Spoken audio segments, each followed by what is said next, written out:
Hello friends, I am Seema and welcome to my channel. આજે હું બનાવું છું ખારેક પાક. તો ચાલો શરૂ કરીએ. ખારેક પાક માટે મેં 250 ગ્રામ ખારેક લીધી છે.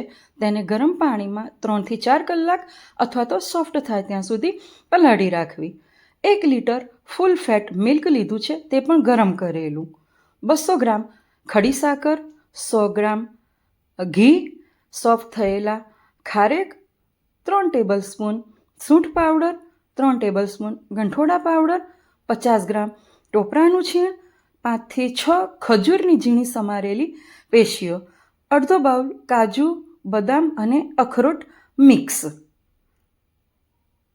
હવે એક મિક્સર બાઉલમાં ખારેક અને જરૂરી દૂધ ઉમેરીને પલ્પ બનાવો. તૈયાર થયેલ આ પલ્પને નોનસ્ટિક પેન અથવા તો જાડા તળિયાવાળી કોઈ પણ કઢાઈમાં લઈ તેમાં દૂધ ઉમેરી મિક્સ કરો અને પછી ગરમ કરવાનું શરૂ કરો. ધીમે ધીમે દૂધ બધું જ એબ્સોર્બ થશે અને પલ્પ ગાઢો થશે. ત્યારે તેમાં ખડી સાકર ઉમેરો.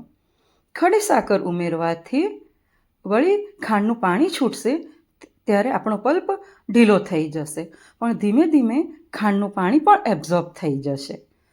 ત્યારબાદ તેમાં ઘી ઉમેરો. ત્યાર પછી ટોપરાનું છીણ,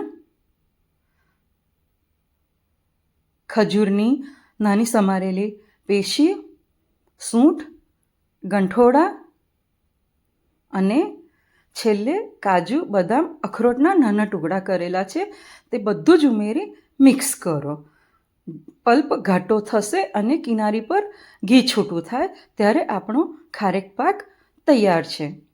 તો ફ્રેન્ડ્સ, તૈયાર છે આપણો શિયાળુ સ્પેશિયલ કુદરતી ગુણોથી ભરપૂર ખારેક પાક.